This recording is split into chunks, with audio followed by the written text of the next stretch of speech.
این بخش از آیین افتتاحیه اجلاسیه پایانی پنجمین کنگره جهانی حضرت رضا علیه السلام هستند.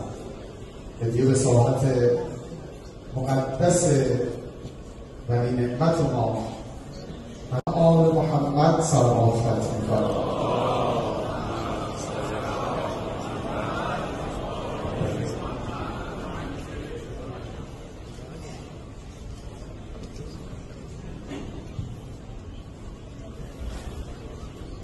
با کسب اجازه از اعضای محترم هیئت رئیسه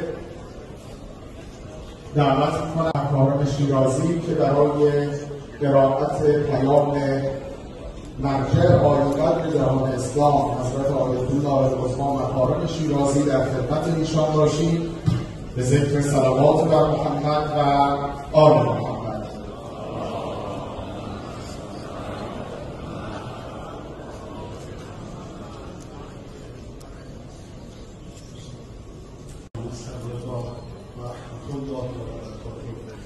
دعوت می‌کنم پیام حضرت آیت الله عثمان مطهران شیرازی به کنگره جهانی حضرت رضا علیه السلام. بسم الله الرحمن الرحیم. قال علی بن صلی الله علیه السلام: المؤمن الذي اذا احسن استغفر و اذا اساء استغفر والمسلم الذي يسلم المسلمون من لسانه ويده ليس منا من لم يعلم.